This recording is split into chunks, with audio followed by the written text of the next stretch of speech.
And a beautiful man in front of it, huh, Phil? Hi, Dan. Welcome. Hi, Danny, and everybody. So we'll go ahead and get started first by cultivating a refuge in Guru Rinpoche, our true nature. We can't rely on samsaric appearances, so we rely on Guru Rinpoche, and he will take us all the way to the top. And we don't forget all sentient beings who are stuck in samsara, and we cultivate immeasurable compassion, generating the vow that we will liberate all of them, leaving none behind. We will not enjoy peace without getting them out of samsara first. And then we will mingle our minds with Guru Rinpoche through the concise Guru Yoga of Choktrul Dechen Lingpa. Above my head, on a blossoming lotus and sun and moon disk seat, appears Guru Padmakara, the lotus-born embodiment of all the victorious ones. Dosum Sanjay Guru Hudem Poshe Nadageda Dewa Chembosha Baje Kosa Dada Hadra Posa Suadab So Jinji Labdu So Chinan Sawe Bache Heshe Wada Sabaluki Jumba Jinjilo. Embodiment of Buddhas past, present, and future. Guru Rinpoche, master of all cities, Guru of great bliss, dispeller of all obstacles, wrathful subjugator of Maras. To you I pray, inspire me with your blessing so that outer, inner, and secret obstacles are dispelled and all my aspirations are spontaneously fulfilled. From the four centers on the Guru's body, light radiates out and dissolves into my four centers. Through this, the four obscurations are purified, and I attain the four empowerments.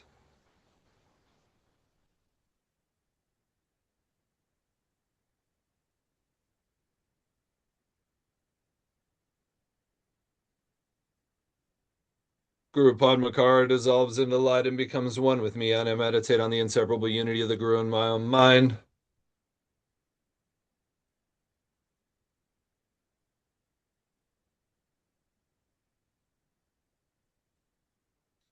Lotus born, you're inseparable from our original nature. Your realm, the copper colored mountain of glory, is our experience in its purity. May we take birth in this primordial pure realm, the uncontrived natural state, appearance and awareness indivisible. Welcome, everybody. So glad to see all of you. Thank you for being here. We are on page 89 in Kongtrul's commentary on the Lamar Mission Ingpo. We are going to wrap up our conversation about how to follow the spiritual guide.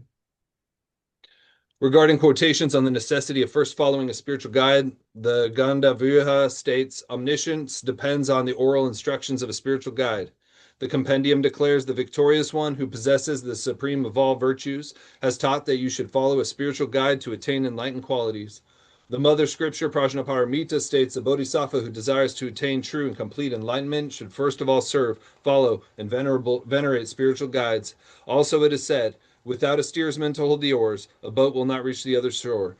Though you may possess all learning, without a master, samsaric existence never ends. And why is this? Because our karmic vision limits our perception of what we are even trying to get to. We don't know how to get there. We need a guide to get us there. We need somebody who knows and has stabilized this experience so that we can follow them into it. Innumerable quotations, reasons, and examples have been given in this way. How to follow a master. The Lamar Mission Ningpo root says, serve a master endowed with these characteristics by means of the three pleasing actions, and do not commit the displeasing ones for even an instant. Take the pledge to accomplish whatever he commands by the skill of correctly training in his thoughts and deeds. So there's three different ways of serving the spiritual master. The most profound is to follow his instructions and to do the practices you've been given. The second is to serve and attend to him. Um, and then the last is to make offerings, right? So first the best thing that we should all do is follow their instructions. What does the guru want? Do they want money from us? Do they want our service? No. That an authentic guru is not concerned about these things whatsoever. Those are skillful means for developing our relationship and creating our bond with the Lama. Those things are important. So we want to make material offerings. We want to make verbal offerings. We want to offer visualized 7 branch offerings, this sort of thing. And we also want to, if we have an opportunity, to offer them things in real life, like food and drink, and do tasks for them. But these are secondary by a lot to actually following the instructions and attaining Buddhahood. This is how we please the guru. This is the guru's whole purpose in this world. The only reason they're here is to help get us out of samsara. So we do this by serving them in these three different ways, but recognize that the lesser ways are more skillful means for cultivating a stronger attitude of devotion and our own karmic connection to the Lama. But what really matters is to actually achieve the realization on the basis of the instruction we've been given. The way to follow a master endowed with these characteristics, once found in the described in the ornament of sutras. Attend the master by the means of material things, by service, and by the means of accomplishment. Thus, the best way is the service of accomplishment, practicing the meaning of his oral instructions and doing as he commands. The next best is to serve and attend him to the best of your ability in thought, word, and deed. And the least best is to venerate him and offer all material things in your possession. And like Kalu Rinpoche was famously, he gave his guru all of his possessions 3 or 4 times in his lifetime. Or maybe even more. So this sort of thing was common in Tibet. When they would go into retreat in a cave, they would offer everything they owned to the guru, and the guru would just redistribute it amongst the Sangha. Of course, we don't live in these kinds of circumstances so much, and it's not really realistic. We have other dependents, etc.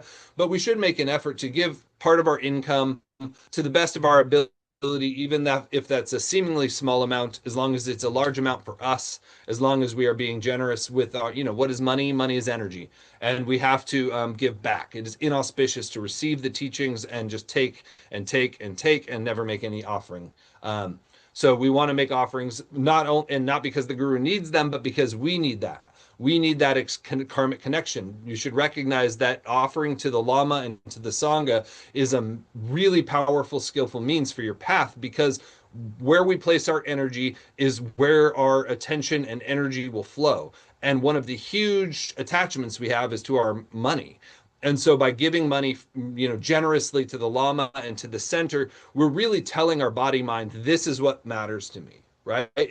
Whatever we invest our money in says a lot about what our purpose in life is. And so if we're just going to these teachings and collecting all these things, but not making any offerings, then we really would become what they call like a musk deer hunter, where these hunters in Tibet would hunt this kind of deer and then steal a gland that produced musk for perfume and then just leave the deer there, right? So you steal the instructions, right? And just walk off with them. And this is incredibly inauspicious. So we don't want to have this kind of relationship. We want to make sure and do our part to serve the Lama, because they need, there's no such thing as free, right? Everything takes time, energy. The many Lamas don't have another job or another means of making, having food or wealth or any of these sorts of things. So they rely on their students to provide for them. In addition, they're often engaged in all kinds of Dharma activities, which you then get to be a part of karmically through your offering. So it's doing you nothing but good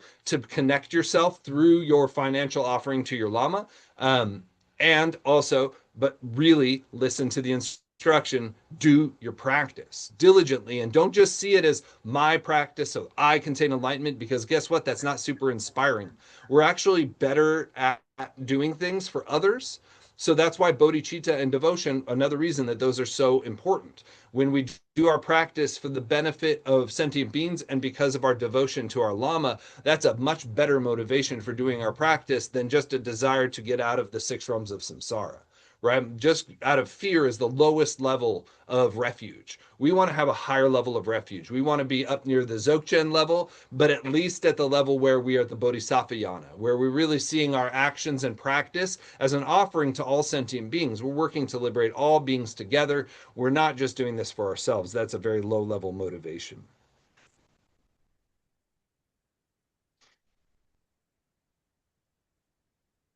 By means of these three types of pleasing action, regard him as a wish-fulfilling jewel, the medicine that revives one at death, or as the heart in your chest, and then follow him persistently and with boundless devotion and respect.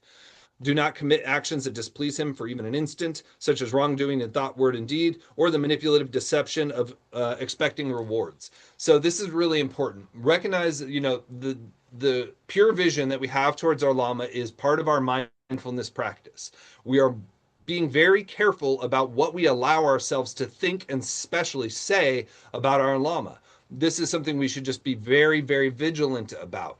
This is how we preserve the relationship. This is how we preserve the Samaya. And what is the Samaya? The Samaya is the relationship, right? When you say they have a damaged Samaya, what are you saying? You're saying you're harming your relationship. So when we break our Samaya in the Bodhisattvayana, we're harming our relationship to all sentient beings. And when we break Samaya in the Vajrayana context, we're harming our relationship to our Vajra master and Vajra brothers and sisters.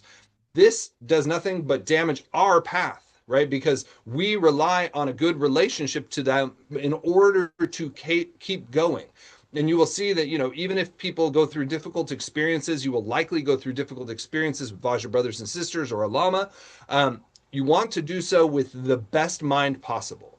There's that quote, I think it's in The Matrix, where he says, you don't really know somebody until you fight them, right? And this is true. Keeling Rinpoche said that they have this in Tibet too, right? You don't really know what your devotion and faith look like until there's a problem, until something rubs you the wrong way.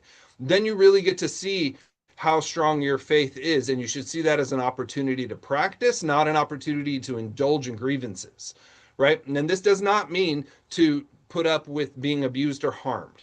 And I'm not going to go into a whole conversation about that, but just to know that we want to preserve the relationship. And even if we have to leave the physical relationship to our Lama, we should try to maintain a pure vision of them. Because what are we actually taking refuge in? Their Buddha nature, right? We're seeing them as a pure emanation of the same Dharmakaya that we are. So that's why when we harm our relationship to them, we harm our relationship to our own nature of mind. This is why this leads to the Avicii hell. The worst kind of suffering of Samaya breakage is harming a relationship to our own Rigpa, right? So we're basically shooting ourselves in the foot. So we want to be very careful about these things and preserve a very this is why we also don't want to be too close to the Lama, because the closer we get, the more we're going to see so-called ordinary appearances, and it's harder to maintain faith. So this is why it's good to have a little distance with your Lama. And, most of us have multiple teachers. And so if you have a teacher like Garchen Rinpoche, who's kind of inaccessible, but also accessible, that's a great Lama to have, because it's easier to preserve your pure vision. You're not seeing him in ordinary activities, so you can just see him as Amitabha, right? That's easier. And this is really helpful for your path. But in general, you want to preserve this pure vision towards not only your Lama, but all Vajra brothers and sisters. And in fact, all sentient beings. So this is about mindfulness and mind training, right? We're going to do two things. We're going to stay vigilant about our thoughts and not allow negative thoughts. And of course, crazy thoughts happen. But that's not where the problem is, right? When the thought comes up, oh, why'd he do that? Instead of grabbing that thought, you just let that thought float away. Now there's no error, right? That's just a karmic fluff. And that will just fly away if you don't grasp it. But if you grab it and start chewing on it, leave the bone alone. That's the thing. And when you leave that alone, then you will not accrue this negative Samaya. So that's what we have to be so careful about. And you notice your Vajra siblings annoying you, just don't let those thoughts grab you. This is a really diligent practice. We have to be really very, very careful about it, because we're really all in this together. The Vajrayana, means we have a very special relationship in our Sangha and to our Lama. And that means that we have to be so careful, and all the same rules apply in terms of not getting too close. Don't get too messy. Don't loan each other money. The same sort of things you would not want to do. Don't talk about politics too much. Try to be careful about what you're doing that might damage your relationship, right? Remember, when you hear Samaya, think relationship. We want to keep that relationship strong and healthy. And we do that by thinking positively. And we do that by not allowing ourselves to think negatively. And also without manipulative deception of expecting rewards. All of us want to be told we're great by our Lama. This never happens. A good Lama will never tell you anything like that. Now, this is extremely rare. The most you might get is like a nod, right? This is for good reason because pride is a big danger because pride is the realm of samsara, not the realm of the nature of mind, right? So we don't need accolades and we shouldn't do things with the intention of getting accolades from our lama. This is very negative. Of course, we all kind of have this agenda, right? We all want to be praised. And this is where some of our mommy daddy issues can come up with our teacher and we can acknowledge them. And it's best you look at them, right? Like so many problems in life come from the fact we just don't face things. So just know you do this, right? We all do this. We all want to feel good and we all want to be praised and we all want encouragement. But generally, we want to not rely on that kind of thing. We want to just keep going, follow the Lama's instructions, and know if you're sincere and doing the practice, then you are doing great. And that's all you need to know. And just keep going. And you can observe in yourself if you're becoming more compassionate, have more devotion, or more careful about ethics, or more careful about your samayas, then you're progressing. And that's all you need to know. And you just keep going like that. Since the depth of the profound teachings and the intention and conduct of the sublime beings is difficult to fathom, be careful and agreeable. This means that you don't always know what the activities of people or especially lamas are. Sometimes they might do something that seems strange, but that we are supposed to try to assume, unless it's something really obviously harmful, that it's a positive action, right? And if it's something that seems very apparently harmful, then I suggest you go to senior Vajra brothers and sisters or other lamas and get advice. But don't allow your mind to proliferate on it. Just stay relaxed and don't fixate, right? Just try to deal with it in a matter-of-fact way, very carefully, as if you're playing with fire, right? Like, or an explosive. That's what this is. You have to take this kind of stuff really seriously because, as I said, if you damage your relationship to your lama, you damage your relationship to the nature of your own mind, and this can be very difficult, if not impossible, to get out of. So just be wary, be careful.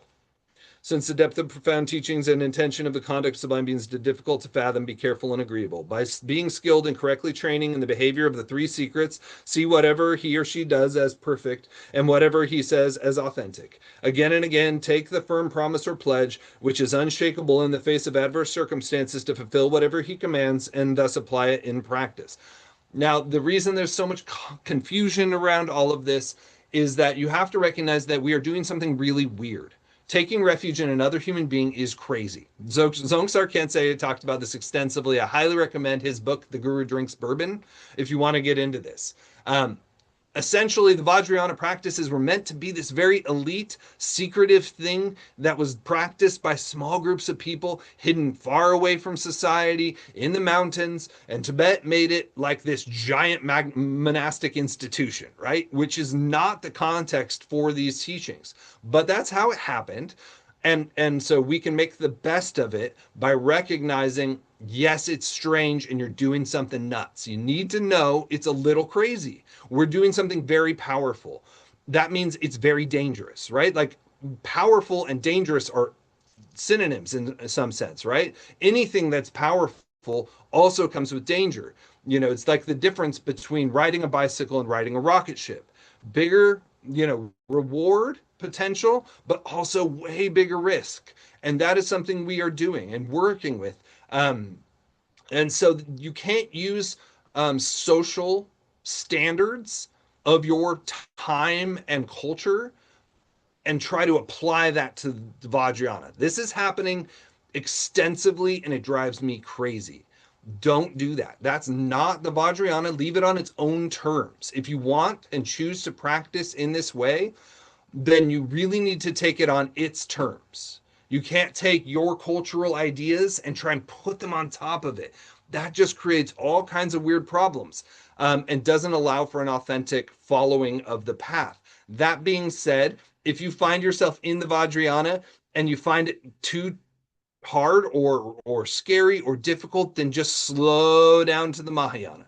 You'll be fine there, right? So you can kind of back down and just practice away the bodhisattva and just kind of like go at cruise control, right? Like get out of the rocket level. But if you want to be at the rocket level, if you want to practice according to the highest level of Vajrayana teachings, then it's not joking when it says, see, everything your Lama does is good.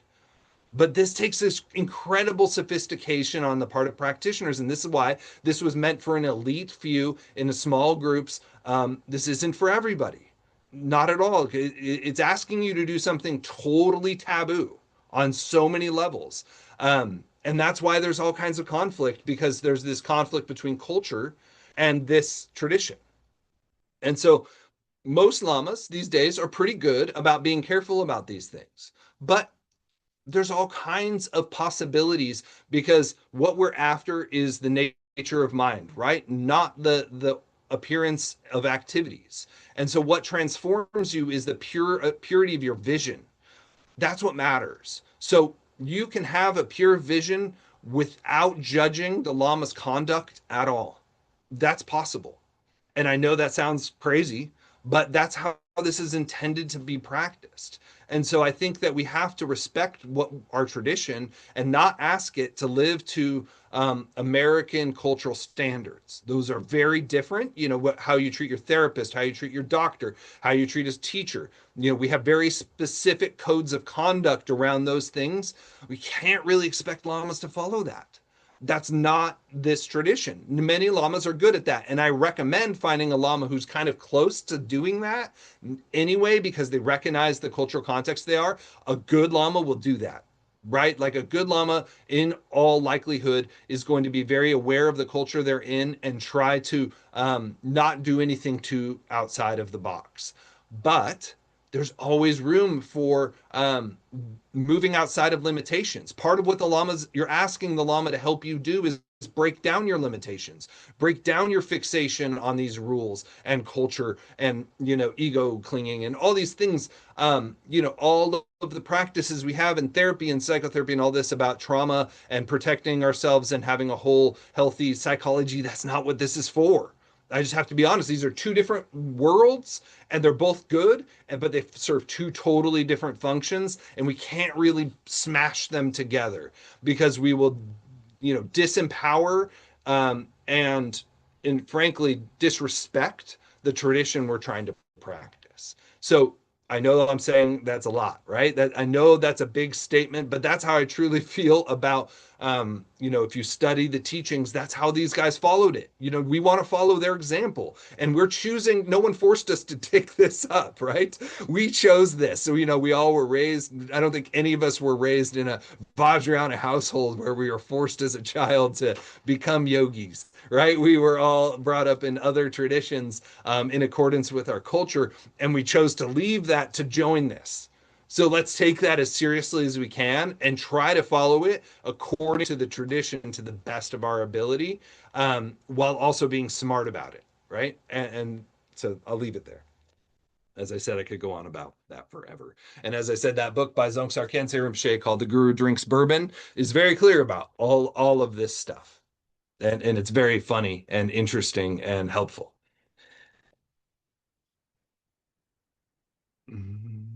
Do not commit the actions that displease him or her for even an instant, such as the wrongdoing in thought, word, and deed, or the manipulative deception of expecting rewards.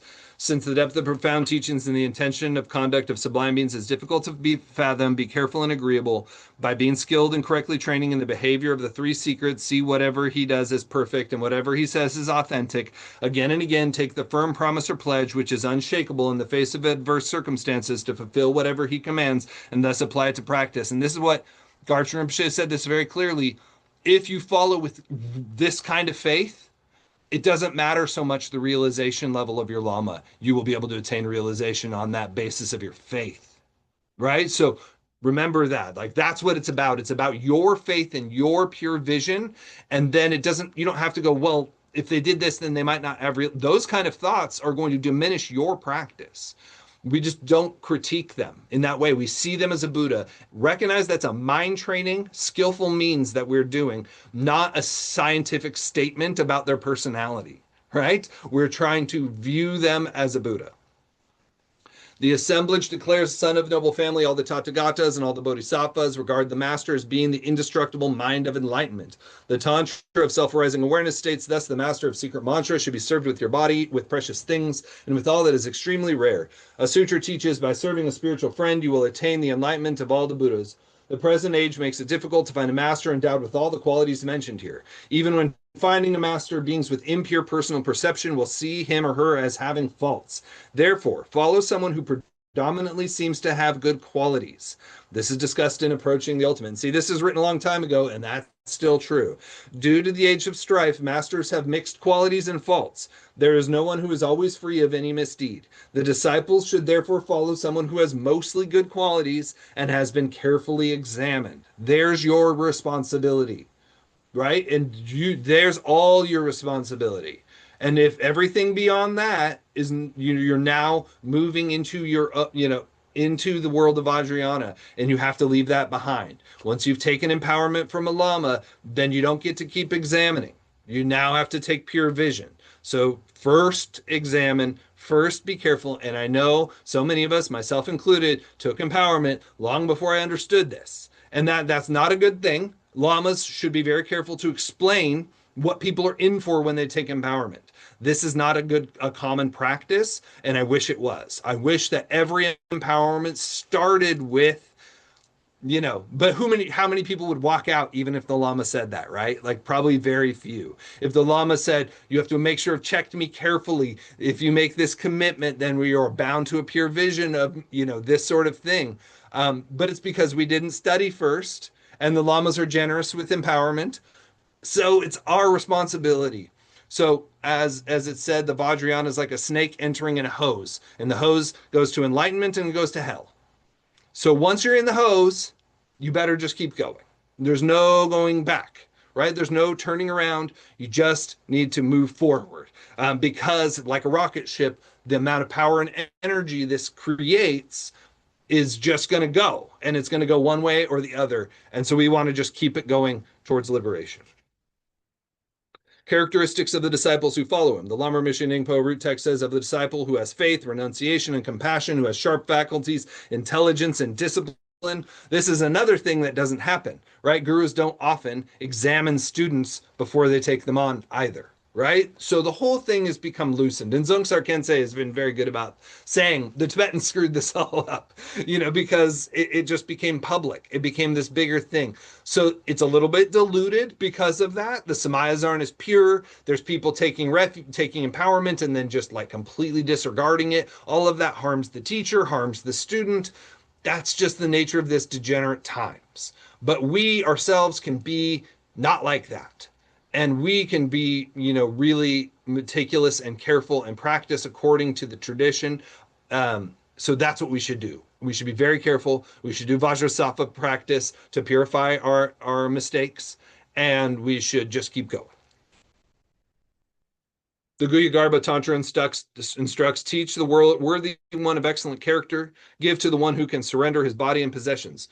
Yeah, see, in the ideal world, there would be the Buddha Dharma, and then there would be like Hinayana, and there would be Mahayana, and there'd be Vajrayana, and there'd be Dzogchen, and there would be like a filtering process, and people would be placed according to their capacities and faith in one of those, right? There should be like all of those existing.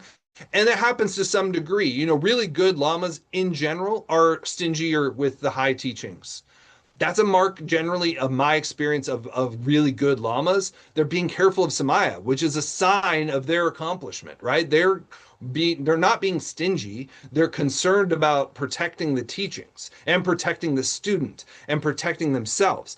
This is just wisdom, right? So this is an important thing to consider. To possess the roots of all the virtuous qualities of admiring, longing, and trusting faith. And so those are the three types of faith. The first kind of faith is that where you see somebody and you think, oh, they seem to be great. I like them. And then longing is like, I really want to be like them. And trusting is, I know this is it, right? Those are the three levels of faith that we progress. And it's saying you should have all three of those before you enter, right? So there you go. To have the attitude of renouncing samsaric existence by realizing samsara to be like a fiery pit or a prison, to be endowed with the compassion of delighting and benefiting others because of perceiving sentient beings as one's own parents, to have the sharp faculty of correctly understanding the meaning merely by hearing it, due to the awakening of one's potential through former training, to have the great intelligence of being able to accommodate without doubt the view and conduct of the extensive Mahayana and profound secret mantra.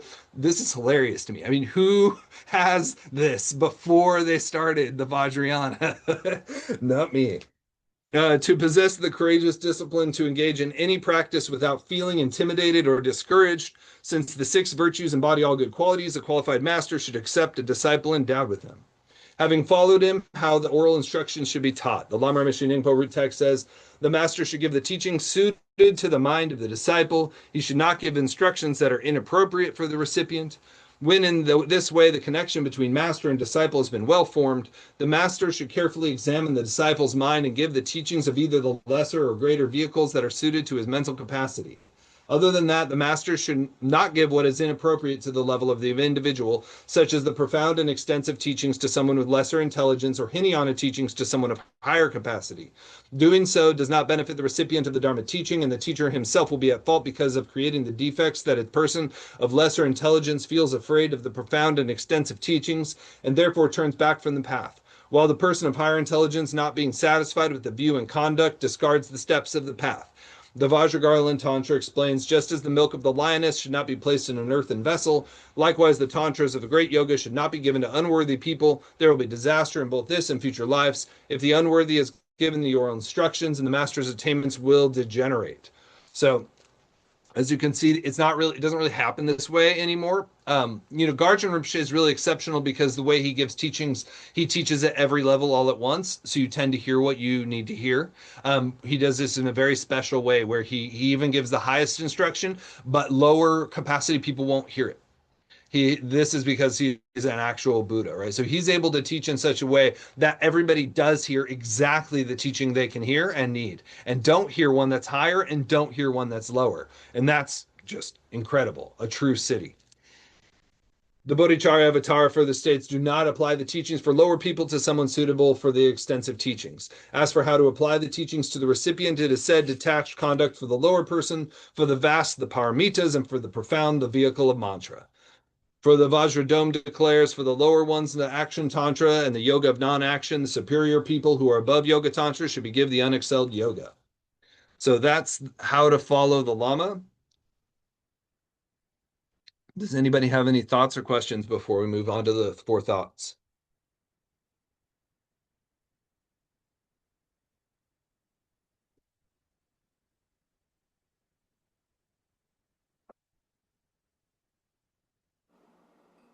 I have a question then, Damien. Yes, Michael. I'm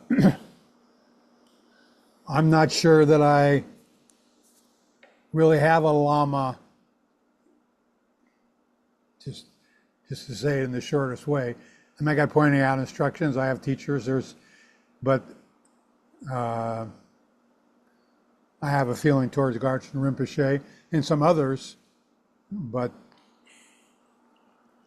maybe not like everything that you've been reading. I appreciate what was said. Well, what this is saying is if you receive empowerment from a Lama, then this is how to treat it. Empowerment and of course, is like when we get a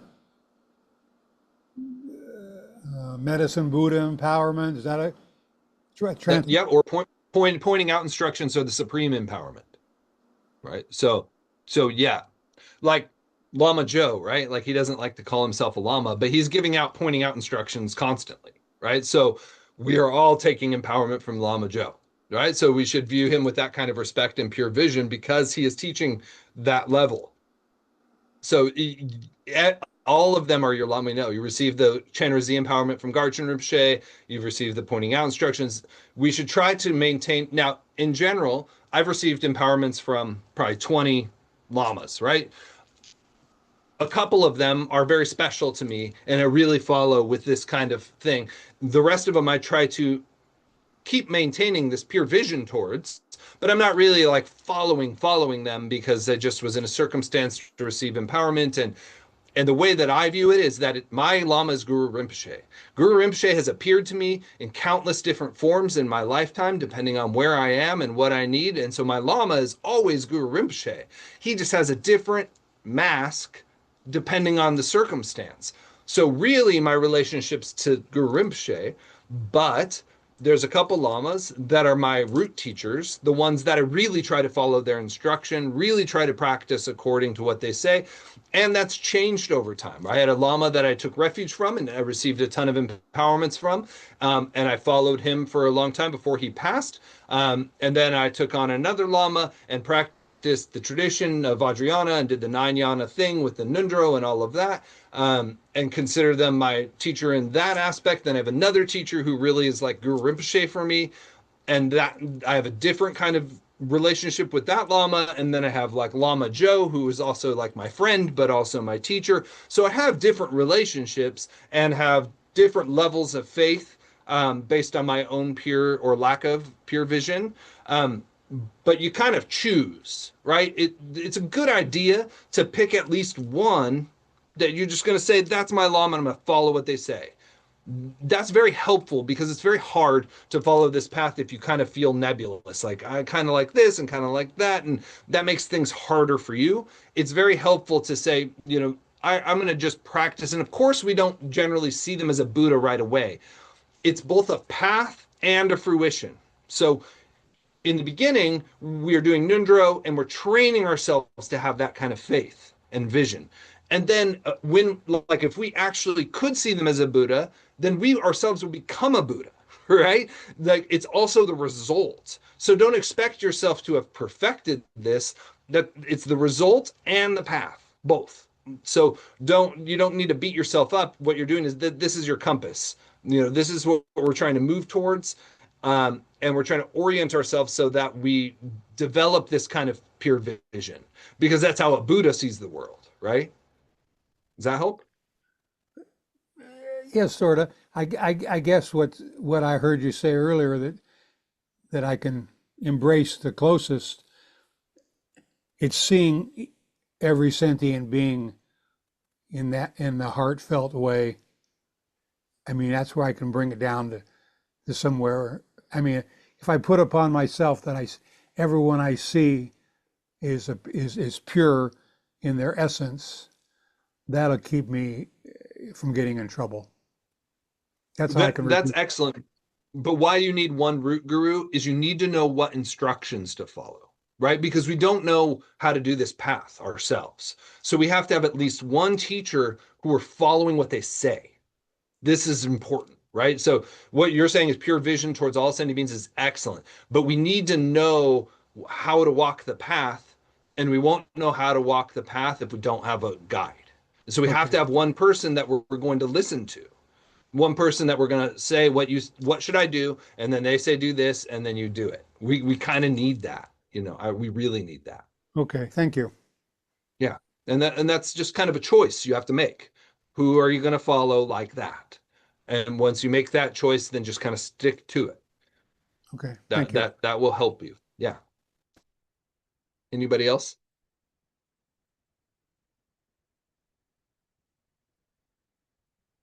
Okay. We're going to move on to the four thoughts. So the four thoughts are probably the most important thing in all of the Dharma.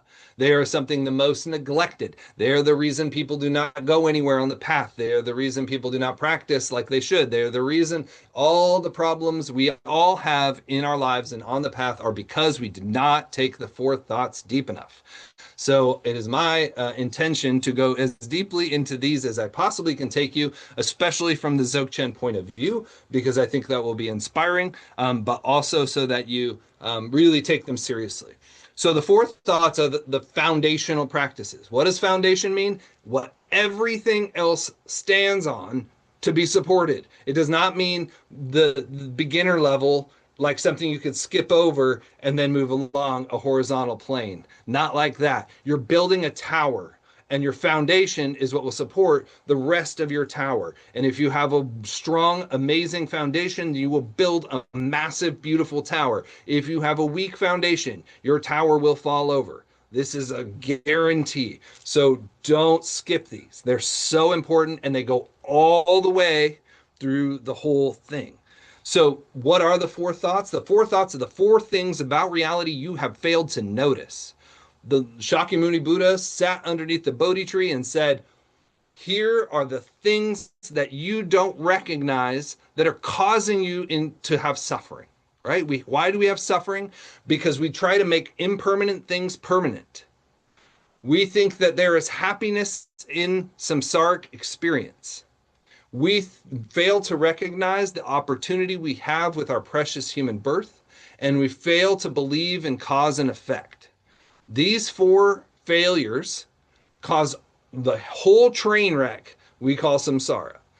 So we want to really internalize these things, and they're things you can plainly see. And people often don't know, how do you contemplate something?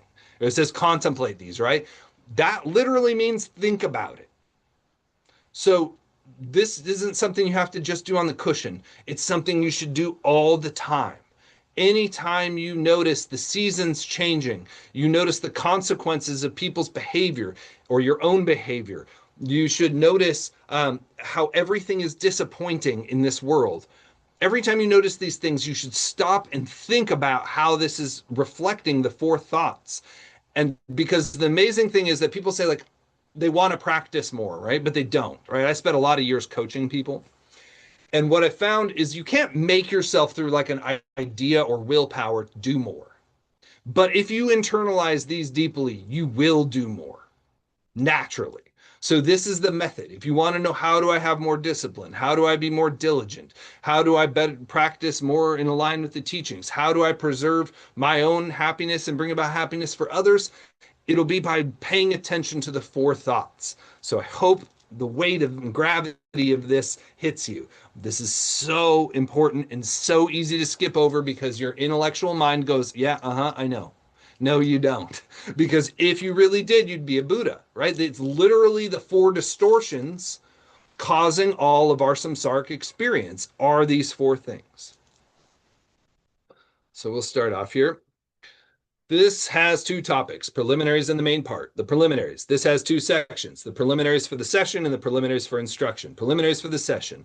This has 2 points, the remote preliminaries and the close preliminaries. The remote preliminaries. The Lama Mission Ingpo root text says, the way for guiding gradually in accordance with the types of mental capacity, first, keep far away from places of disturbance by going to a place of solitude and giving up worldly activities.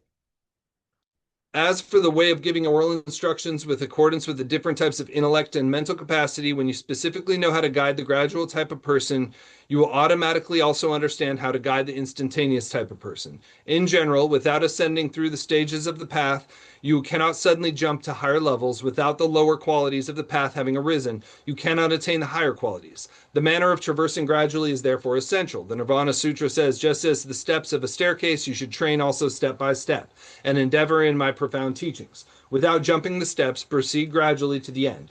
Just as a small child gradually develops its body and strength, the Dharma is that same way, from the steps of entering in the beginning up until the complete perfection. The way of guiding step by step on the path is as follows. The person who wishes to enter the path should first of all remove himself far from and keep away from all places of mundane disturbance that cause physical and mental distraction. So this is just general piece of advice about the Dharma, that we want to minimize the things that disturb our mind. Going to the sacred remote hermitages extolled by the victorious ones, he should thus be content with simply having the immediate necessities. What does this mean for us? Open up as much free time as possible and eliminate as many unnecessary activities as possible. People say they don't have time for the Dharma, but then when you ask them what else they spend their time doing besides work and eating and sleeping, you find out it's a great deal many things. So if you start reducing those great deal many things bit by bit, you will slowly have more time to spend on the Dharma. Thus giving up all activities that conform with worldly people, such as unvirtuous or indifferent activities of body, pointless chatter of speech, mentally pursuing disturbing emotions, or confused thinking, he should one-pointedly exert himself or herself in practicing the sacred Dharma. So we need to notice where we're wasting our lives. We are all wasting our lives scrolling, watching television, talking on the phone, napping, whatever. We're doing all kinds of things that waste time. So we need to get serious about not wasting time. But the four thoughts will help you do this, so no fear. The Sutra to Inspire a Superior Intention teaches that being distracted by distractions causes 20 defects, including that your three doors remain uncontrolled, you are interrupted by Mara, and that concentration and discriminating knowledge do not arise. The Sutra of the King of Samadhi and other scriptures teach that compared to making numerous kinds of offerings for eons to all the Buddhas, there is greater merit in even in taking 7 steps towards a hermitage. That is going on retreat. So remember this, that going on retreat, there's more merit in just a wish to go on retreat than making countless offerings to the Buddhas and Bodhisattvas. With the attitude of renunciation, you will then achieve all the qualities that are opposite of the above faults of distraction. And you can go on retreat at your own house for 1 day a week. You do not need to go somewhere special. You can just turn off the breaker and sit in your house for 1 day, right? Like, this is retreat. Retreat is defined by your own boundaries. You set your boundaries and then you live up to them. So your boundaries can be bigger or smaller depending on your needs and circumstances. In general, like, I try to avoid going anywhere. I don't have to go, right? So I go where places I need to serve my family, etc. But I try not to do many of those things for myself. That's a kind of retreat attitude I have towards my own life. And then my attitude towards retreat is stricter or less strict depending on my circumstances over time and my ability and willingness, right?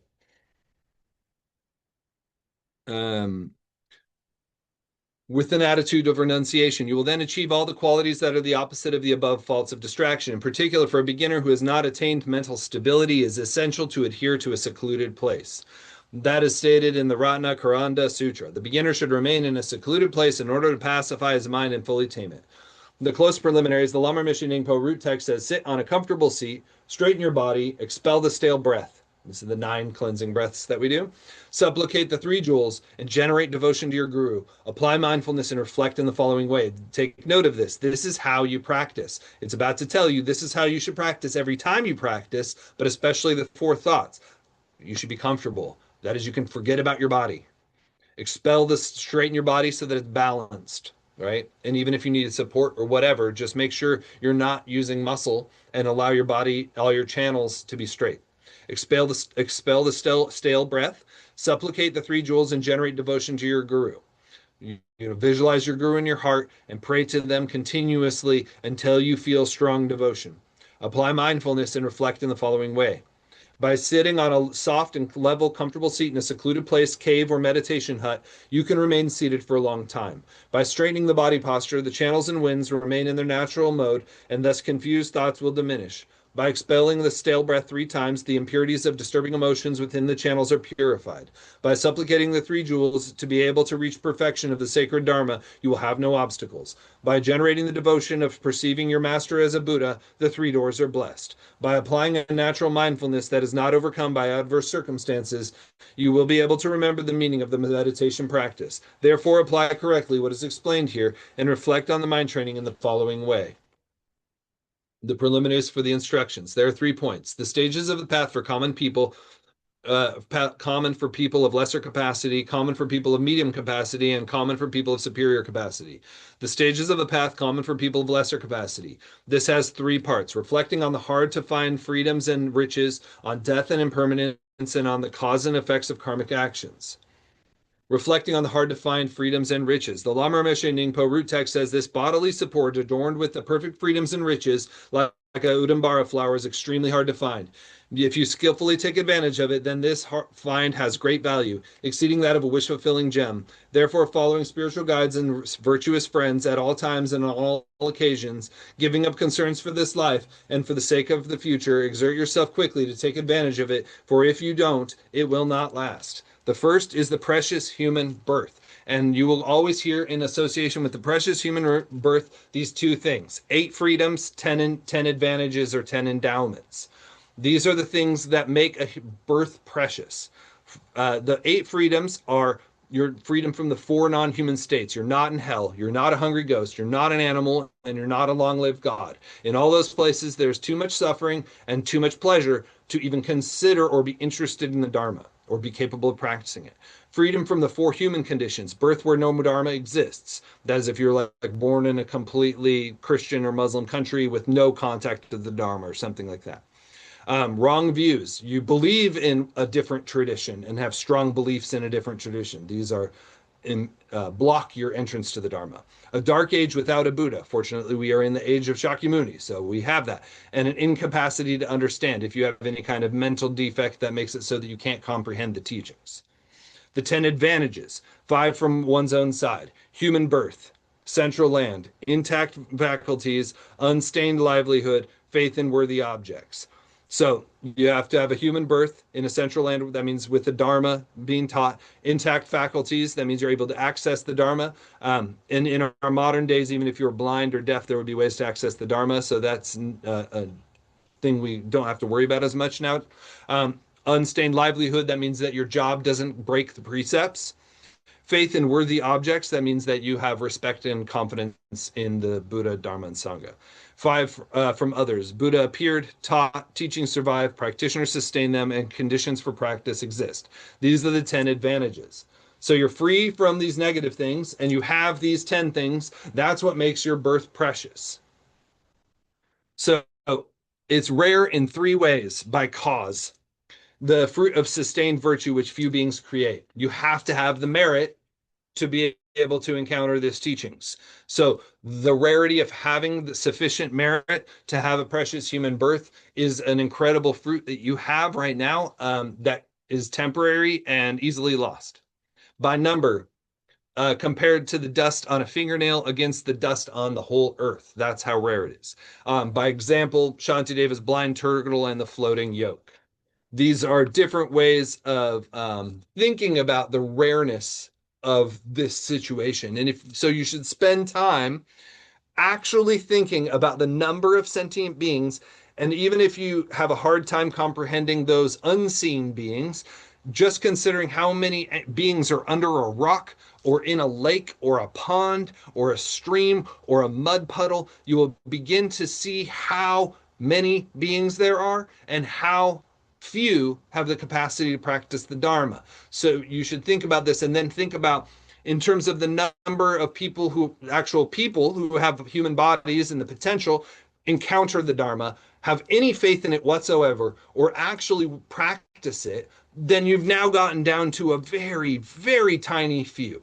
And so you should spend time thinking about this. Patrul Rinpoche says, even if you have all 18, there are other things that can block your experience.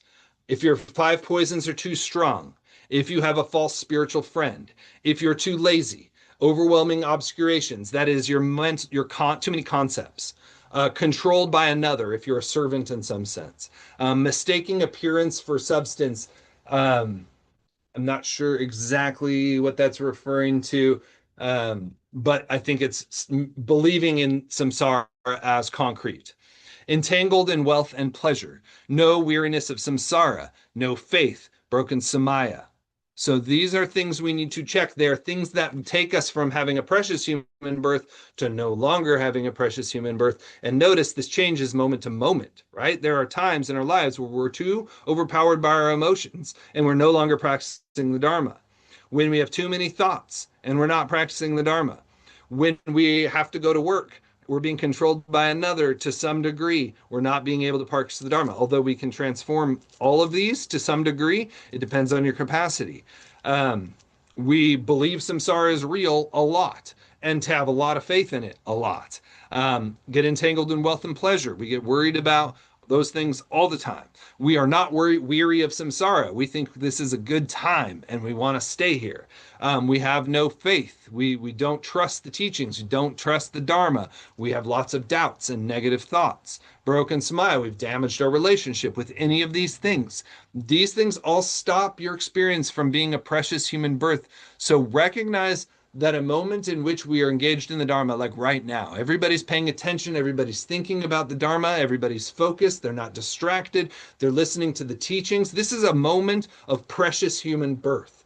This is incredibly rare even in our own lives, right? Because we're distracted and we have all kinds of things blocking us. So when we have a moment where we are in a precious human birth, we should rejoice. We should take a moment to recognize how amazing that we have this. And this is why Adzam Rinpoche and Lama Joe always say, cultivate great joy. because when we are starting to practice, we are in a moment of precious human birth, and this is extraordinary and not common. So in addition to thinking about this stuff, mulling it over, chewing on it, that's your homework for the next week. Precious human birth. You can look at the words of my perfect teacher. You can read the Light of Wisdom section on it. You can look online. There's videos. Joe and I did a podcast on it. Spend as much of this week as you can considering the precious human birth and how precious it is and how much you value it. Your valuation and care and joy around having this will increase your time in the Dharma. What we take joy in, what we rejoice in, what we encourage and praise in others and ourselves will grow. So think about that, chew on that. And the other method is that when you have a feeling and you notice for a moment how precious it is, then have like the thought, what a precious moment, what a precious birth, and then rest in the view. Just like the aspirations, right? We want to, this is how you contemplate at a Dzogchen level. You have the thought, the pith instruction. I have one rare, precious opportunity to practice this Dharma, and it is very rare and it could end at any time. I must take advantage of this precious opportunity. Let be. Like that. So from the Dzogchen perspective, the birth is a vessel in which the ground can recognize its own face. This is not possible in these other circumstances, these other births. There's no opportunity for this recognition of our true nature.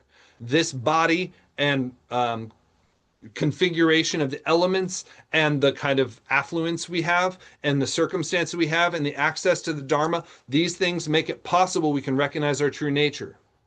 So don't waste your time. Spend your time recognizing this and accumulate merit and purify obscurations and spend time in recognition. That's what it means to take advantage of a precious human birth. That's what we should be doing. So when we're doing whatever we're doing, we should do it with a bodhicitta motivation. So if we're going to work or whatever, we try to take the bodhicitta vow. This is why the bodhicitta is the incredible precious gem, because it can transform seeming samsara experiences into Mahayana level practice. So we want to make that vow even when we go to sleep at night. Before we go to sleep, may this time at rest rejuvenate my body so that I can benefit sentient beings and attain perfect enlightenment. Now your sleeping is practice. Right? So going to work, going to sleep, driving on a commute, going to the gym, everything can be given the bodhicitta motivation, and now everything is becoming Dharma. That's why the merit pours out of this like crazy. This is something you should take very, very seriously, and this is how you don't waste your precious human rebirth, even if you can't spend lots of time on your cushion. The preciousness is not a reward, it's an opportunity for the ground to stop overlooking itself. We've accumulated sufficient merit to have this opportunity, so we can bring one freedom or advantage, so we can think about the freedoms and advantages we have, let it register and hit on some level, and then rest in the view. And that's how we can start to bring this in. So this week, as much as you can, do this. Think about everything that you have that allows for you to practice, the access to food, access to water, to shelter, to Dharma teachings, to all of this, and really try to take advantage of it. So I'm going to stop there. Does anybody have any questions or thoughts about anything we talked about tonight? Thank you, Damien. Mm-hmm. My pleasure. I'm sorry I went a little Southern Baptist on you, but I hope it was helpful. Amen.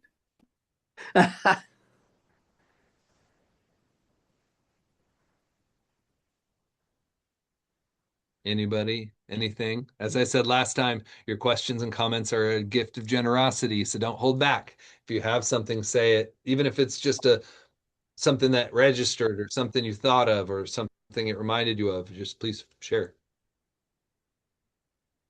Damien, I do have a kind of a question that has come up in my mind many times when I hear the concept of the how precious and rare the human birth is, because so often, you read accounts of people, their past lives, and it seems like, and the general consensus in the let's so-called, I guess you could call it, New Age world, is that you basically go from one lifetime to another, and you have maybe a short break, and then then you're reborn again into this world, sometimes the same family, or the same family group.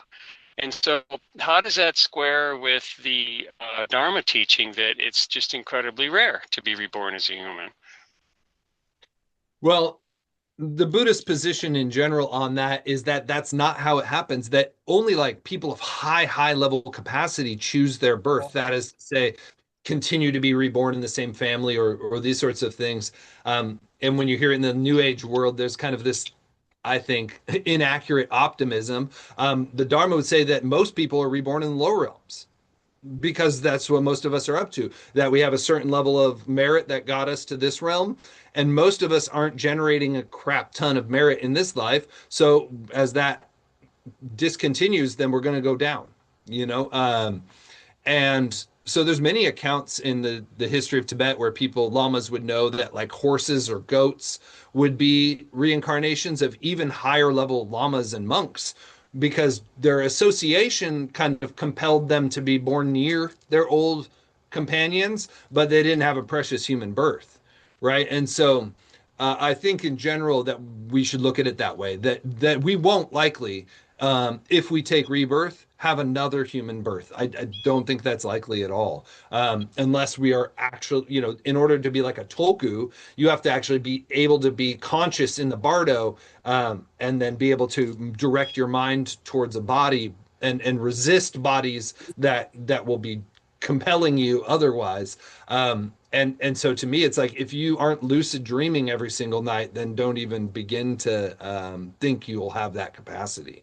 Now, we do have Pure Land practice and some other things that are extraordinary methods for kind of bypassing this. And although I have faith in those things, I would not gamble with your destiny by assuming that you'll have any of that. I would assume practice with the assumption this is your chance. Does that sound right?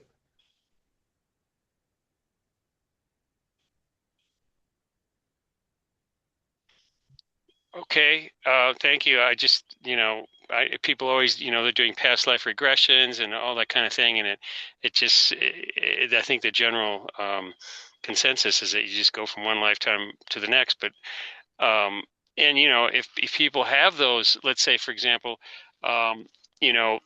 experiences where they relive like a past life. Let's say they were in, Vietnam, for example, and they were a soldier and they died or whatever. Well, that's, that's basically very close to our, to our time. And so I'm wondering, does the whole time thing between lives, in other words, when they say that, you'd send like, like multiple kalpas in a hell realm, for example.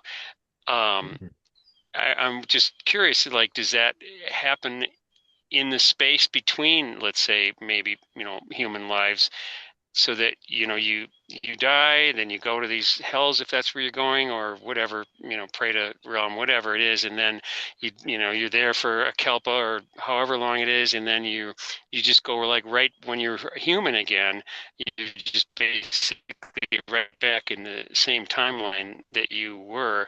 And I know this is not maybe super relevant to our discussion, but I've just always been curious about how that works, if you have any insight on that. Yeah.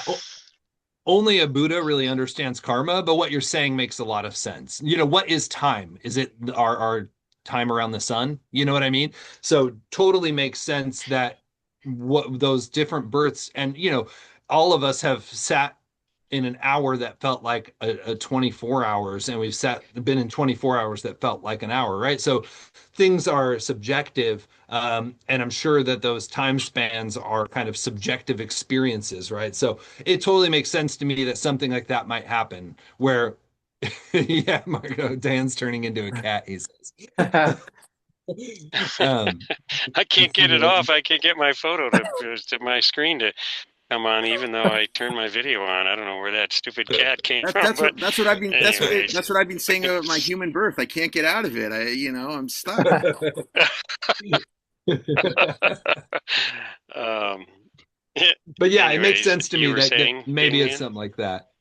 It makes sense to me that it's something like that. That maybe a soldier like would go through multiple kalpas of time and births and then be reborn as a human, and then the recollection they have is only of this realm, because maybe we don't have the capacity to remember those realms. I think that makes sense. But yeah, only a Buddha Yeah, would understand this. So I'm just relying on what the scriptures say, and they all say that mostly we don't get reborn as a human next, unless we're very, very virtuous. yeah, So I think it's just better not to gamble in got that it. sense. Yeah. Do you remember the I Kali would I would Rinpoche? agree. Do you remember the Kali Rinpoche comment from like the 1980s? He said that in general, just very generally, probably about 84% of humans take rebirth in the animal realm Hmm. because of animalistic behavior and Hmm. animalistic cognition, basically. Yeah, most of us aren't going around murdering like crazy, but most of us are following our habits and instincts, which is what animal birth is. So that totally tracks, and that we are, and he was a real llama, so I would trust what he's saying. That makes Yeah. sense to me. Yeah. Anybody else? So that Excellent. leaves Thank you, about Damien that leaves about and Phil. 26% of people who go somewhere other than the animal realm. Yeah. Yeah. I don't think the odds are good. Like, and the Dharma is not spreading, not really. So we really need to do it in this lifetime. Yeah. I think we need to have that attitude regardless. Like, I'm going to do my best. And at least, like Milarepa said, you just want to die without regrets, right? If you really know you Right. took this life seriously and practiced hard, then passing from this life will be easier because we'll know that we at least gave it our all. And that's really what matters, So just do our best. I think that's the main thing. Thank you. Yeah. Anybody else?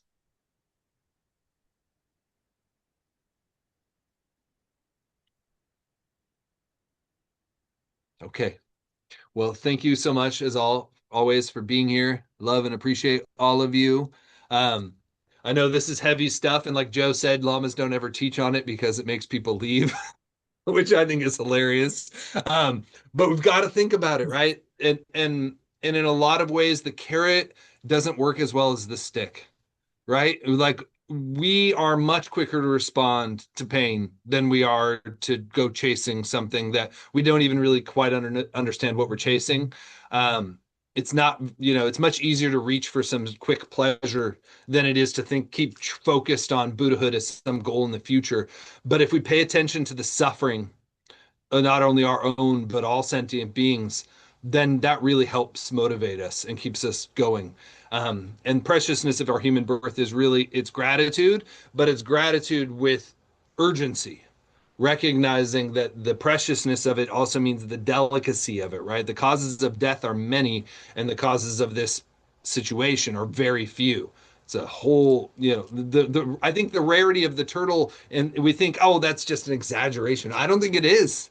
I think that's literally how rare it is.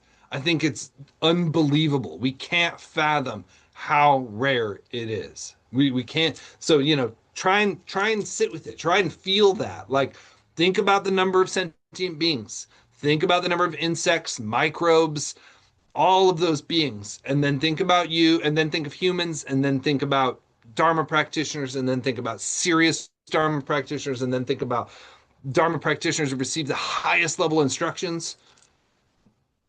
Just let that hit and let it hit over and over and over again and see what that does over this next week. And then we'll check it out next week. So let's dedicate the merit. By this merit may all attain omniscience, having defeated the enemy wrongdoing. From the stormy waves of birth, old age, sickness, and death. From the ocean of samsara may I free all beings.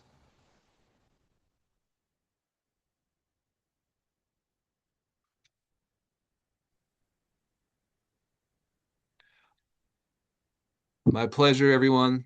Thank you so much Thank for you, Damien. watching. Thank you, Thank you, Thank Damien. you. Thank you. Thank you, Damien, for being continually inspiring.